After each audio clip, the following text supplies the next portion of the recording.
All right, we're going to get started. So this is the Regional School District 19 Board of Ed Personnel Committee meeting, September 1st. September 1st, 2020. I always question it now. 6:30 p.m. As always, for now, this meeting is closed to the public, but they can view on live stream and can find that on our website. And public comment is accepted by mail at superintendent@eosmith.org. And I don't believe at this time we have any public comment. Sharon, we don't usually take them at these meetings. Okay, great. Just so you know. We take them at a regular board. We don't typically take them at the committee meetings. Okay, perfect. Quick attendance, we do quick attendance. Elizabeth Magashilili. Here. Herb Errico. Here. Bob Jellin. Will not be attending. Oh, he's excused. Janice Chamberlain. Here. Jim Mark. Here. And I will turn the meeting over to Elizabeth. Well, I received the packet and have read through the director of the Academic Studies Center position, but beyond that, I don't know anything further. So probably between you and Lou, I expect there's much more information. That there is. So we appreciate you setting the meeting for this evening. So the Academic Studies Center, and Lou can jump in at any time, was a position in place to support students who were struggling with either work completion or understanding of the content. And it was a tier 2 type of intervention for kids to get the help and support that they need. And that position was, the coordinator position was, was filled by a person who was not certified personnel. That person has since moved on and taken another position. And, based on the circumstances that we're in right now, both with COVID and with some of the other things that have been happening in regards to the Black Lives EOS group and all of the conversations that we've been having around what it would take for us to really move to a more culturally responsive, anti-racist, all of those pieces that we've been talking about as a board and as administration. It felt like the right time in conversation with Lou and with Dave and with Karen that it really was time to really take a look at that position and to reevaluate whether or not it was a position that really required a certified staff person. So that's where we started to have conversation, and the administrative team did a really great job putting together what would the job look like to meet all of the changing needs and the current needs of the students at EO Smith. And so based on feedback that we received from folks, the idea of increasing a counselor or someone who had the certification to provide the social emotional support for students within that academic study center piece. I'm going to let Lou talk a little bit about how that academic study center is staffed. So there's a coordinator, and then it's also staffed by certified personnel to provide specific content support. Yes, thank you, Sharon. That's a great summary. So what we do is we staff it throughout the day with classroom teachers, and we have had the non-certified teacher or non-certified personnel coordinating the students who are sent there and for students who drop in. What we'd like to do is provide a social emotional service for them, because we understand that it's not just an academic skill set that's contributing to students not being successful. There are other things that get in the way. Clearly, some of it is academic, but what we wanted to do was hire a certified school counselor who has an understanding of students' social emotional needs, who is skilled at contacting the home, and who also understands the importance of breaking down student demographics and sorting that way.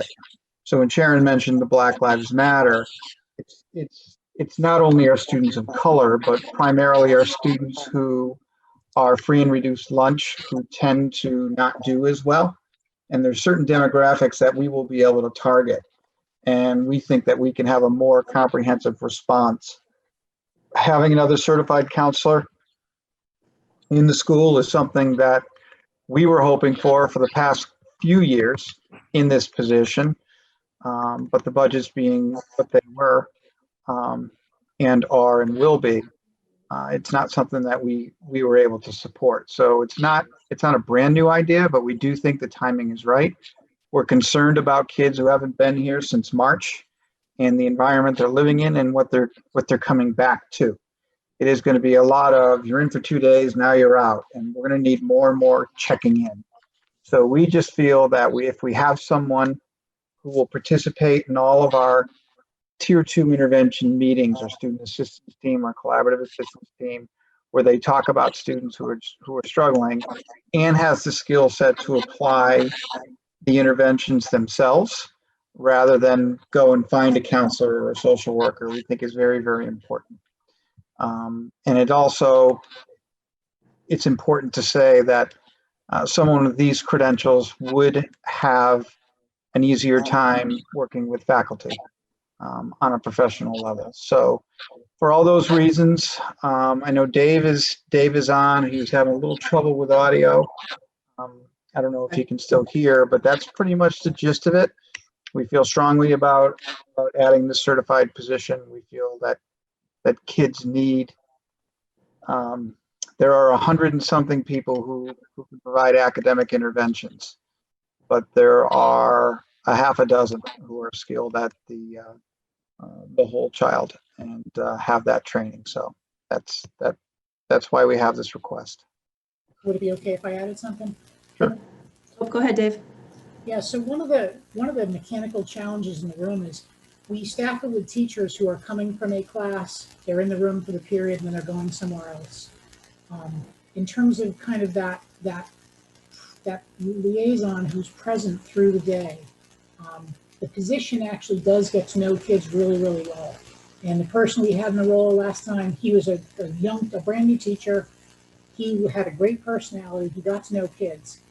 But where the model breaks down is he lacked the professional abilities to really see the student from a more diagnostic perspective, both from a needs perspective, but also, if you think about empowering student voice, and you have a student who's struggling in class, their grades aren't good, they don't feel good about it, and they're not sure how to approach the teacher.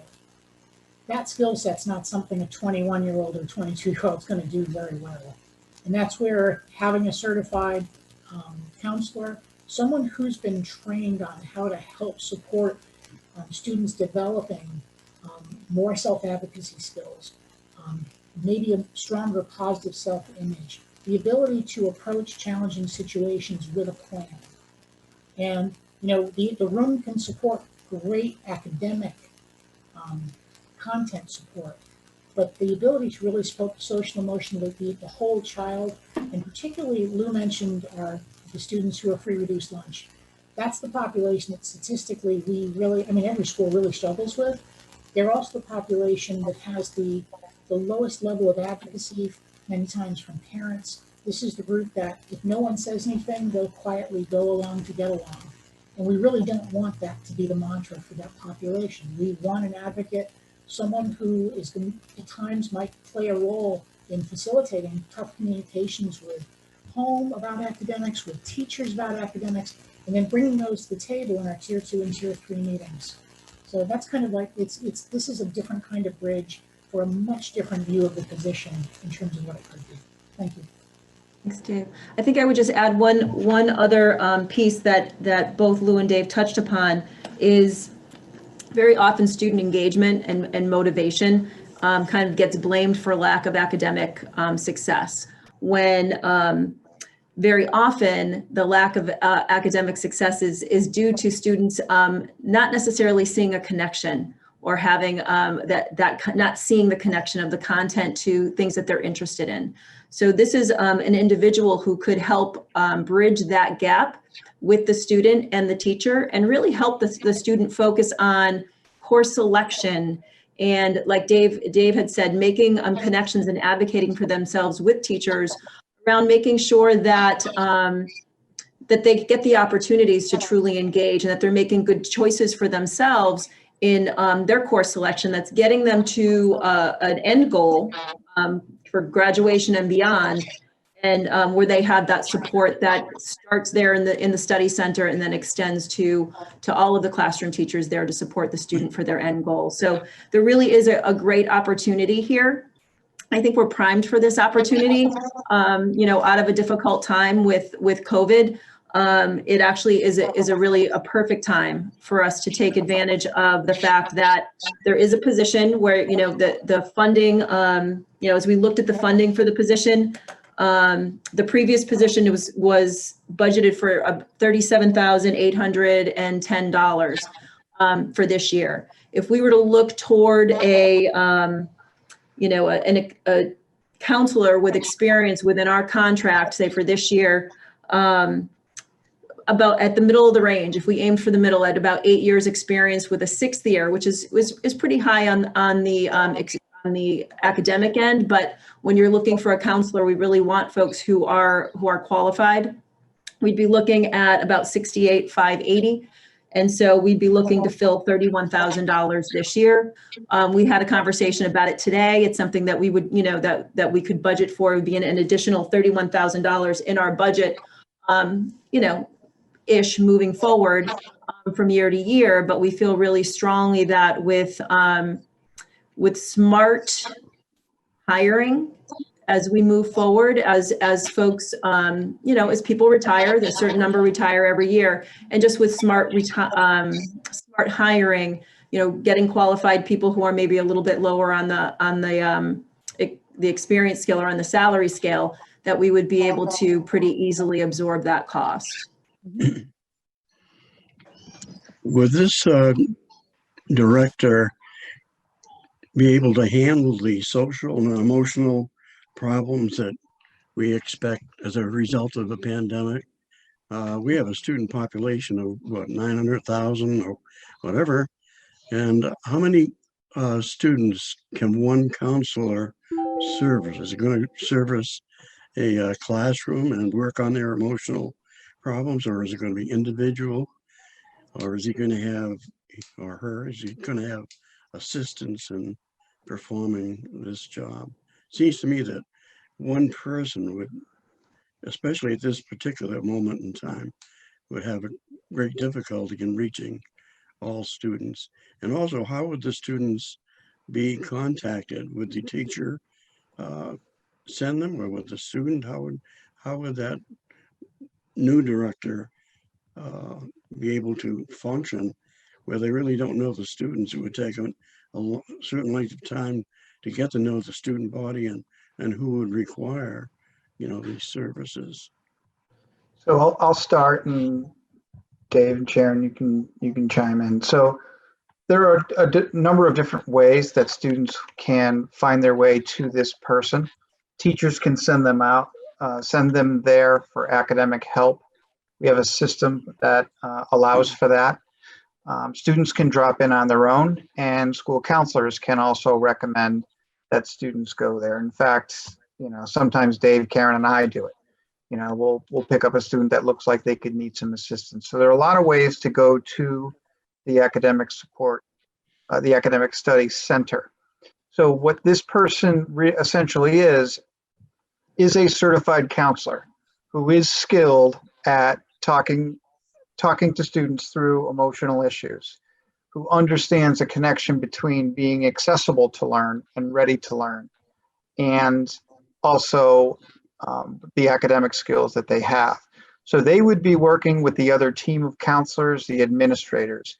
The population they would get are students who show up on the radar as in need of academic assistance. What we've learned over the years is there's another reason for it, typically. It's not just a deficiency in academic skills. So what this person will be able to do is uncover what that is, and then maybe speak with the kids' counselors or their teachers or their administrators from a more informed perspective and be able to say, this is how the student articulates their view on school. This is what's going on. Here's how we think we can support them. And that's the link that we've been missing. So to answer your question, Herb, yes, this person is a trained counselor. I can give a little bit more from a data perspective. So one of the things we've worked on over the last 3 or 4 years with the ASC is kind of from a more targeted perspective, being able to identify students who are really struggling in classes. It's not simply a grade issue. And that diagnostic approach isn't always successful. But we have a system where on any given, so for example, pre-COVID last year, we had over 500 walk-ins in the first semester. Students who came in, accessed the center on their own to get help, to do work, to just make connections. Our scheduled traffic was over 1,200 passes in the first semester. Those are passes from teachers. Now, many of those passes are repeated passes for the same student. So diagnostically, when we're thinking about the population of students this person would be targeting, you're probably talking about 5 to 8% of the school as a total population who's really approaching that tier 3 level, where there are really confounding factors getting in the way of their learning. The academic teachers are providing support for the kids who really just need, look, I'm struggling with my Bio A class, I need some help with content. That's what the teachers are for, but where we've struggled is that next level population who doesn't feel good about learning necessarily, they're not really connected, they don't see a big picture value in this. The academic teachers aren't really well equipped to address that and the content at the same time. They also don't have the strategic view from that bigger lens. And as well of a job as our gentleman who was in with us last year did, he really didn't have the training to help serve as a bridge between those kids and other services that might have been available and the team that provides that service. So, Ask a question.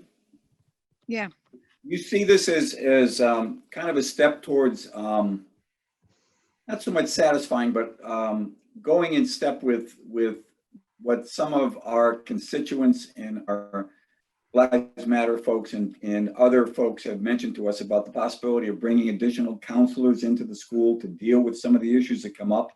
Do you see this as a step in that direction to help deal with some of those concerns? Absolutely. Absolutely. I think, very often, as we're looking at, and we talked today about this individual would really be responsible for tracking our data and our subgroup data to see if how strong of a connection that is. But when we talk about needing to better support our students of color in the building, having a place where they feel safe, where they can get the academic support, where they can also get the counseling needs that they may have, a trusted adult that they would trust to tell where they're feeling comfortable and where they're not, and someone to help them build their advocacy skills in getting the support that they need. And a trained counselor in this particular position would really be able to help and support all of our students, but in particular help to fulfill that need of additional social emotional support that was part of that request from the meetings that we've had earlier this summer. So we really looked at it as here's an opportunity for us to capitalize on certainly the loss of a really great staff person, because the person who was in the academic study center did a great job, but what a great opportunity to really let it transform the position, or to transform the position into something that will meet the needs of all of our students, but particularly our students of color in that particular case.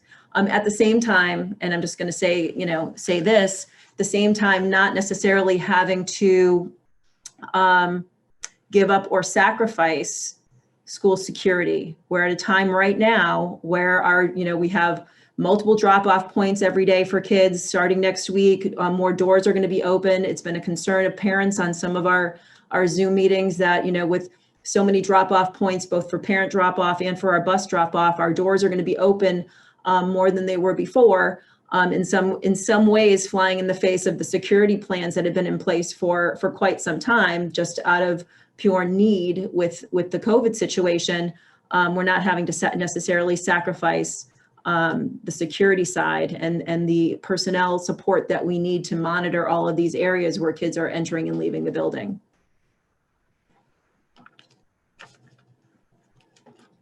I have a comment or question. So I'm curious, I guess the first comment or question is, a question actually is, in terms of the 8 years, 8 years of experience, $68,580 to start, how does that compare with other districts around us who might have similar positions?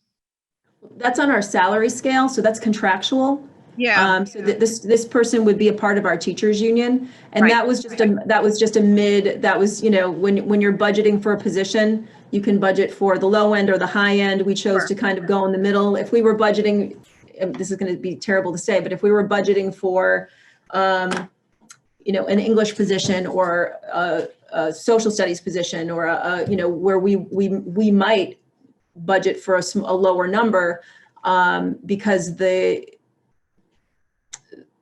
it's not necessarily, those positions are not necessarily shortage areas. So it's a little bit easier to find personnel to fill those positions, as opposed to this position where, number one, we want the educational level to be to a place where they actually have the skills.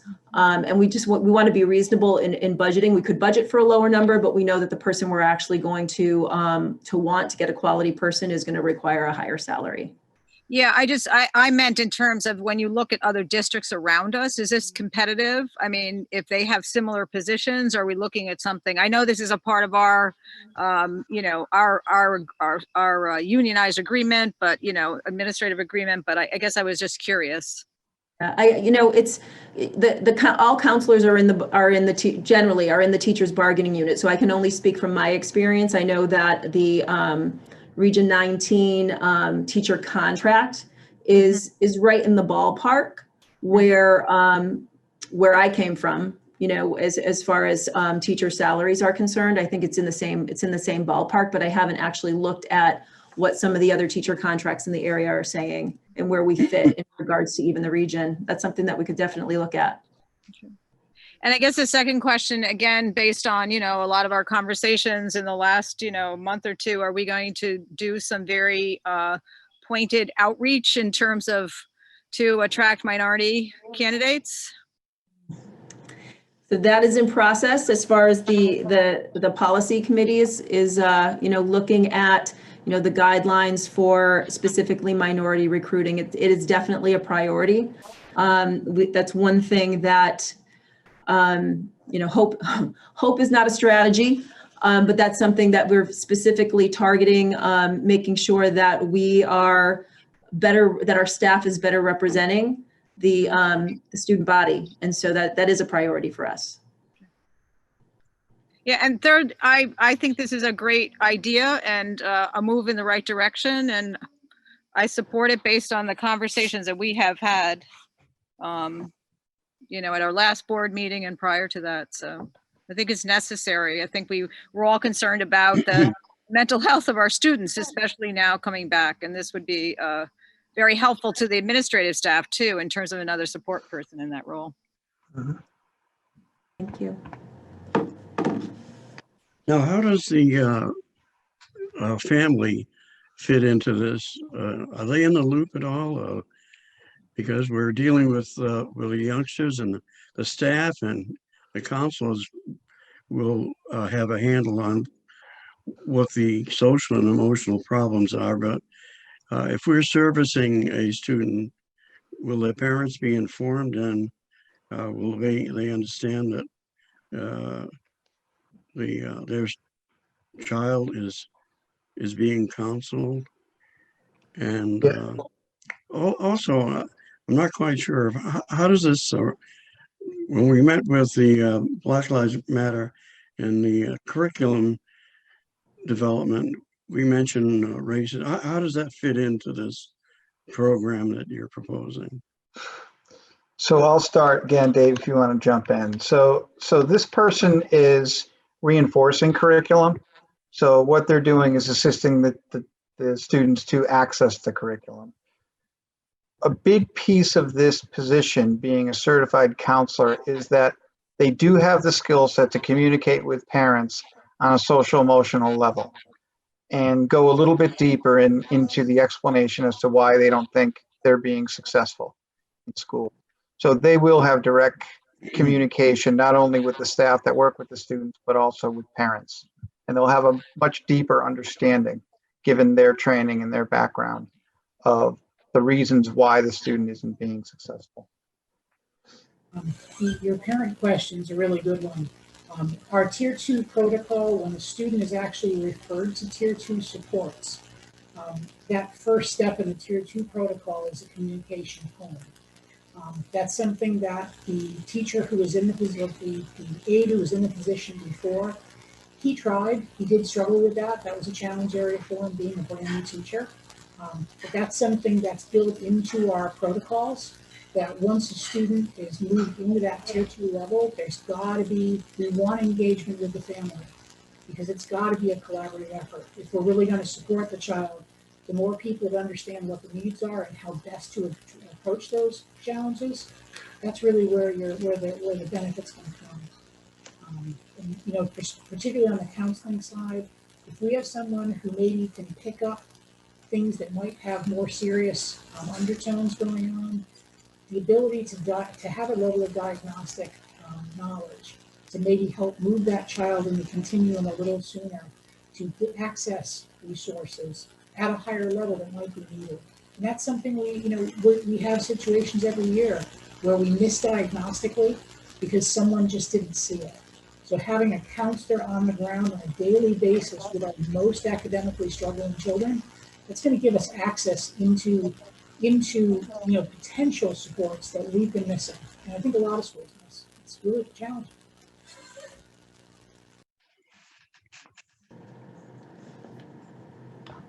I think the real summary here is that for years, what we've been doing is we've been treating the symptom, and it's you haven't done your work, you haven't done your work, you haven't done your work, and it's this pattern.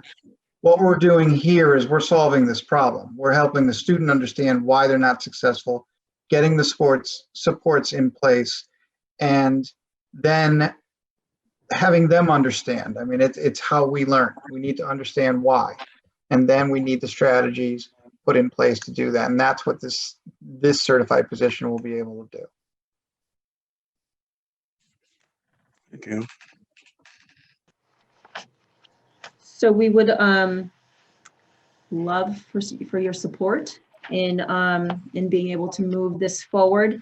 Part of our challenge was we didn't want to post the position for as it was as the former, even to fill it part-time. We feel as though there's precious time that's going to be lost, especially with kids coming in, having experienced the gap from school and then transitioning into school looking and feeling very different. And so to be able to move forward with a position like this and to post it in the as what we would really like it to be, I think would help us get ahead of the curve.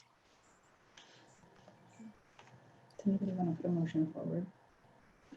Would somebody like to move that we move this to the board in general to fill this position in this way? So moved. Second? Who's second? Second. Second was Herb. All those in favor? Aye. Aye. Aye. Okay. We'll bring That's it to great, the thank you. forward.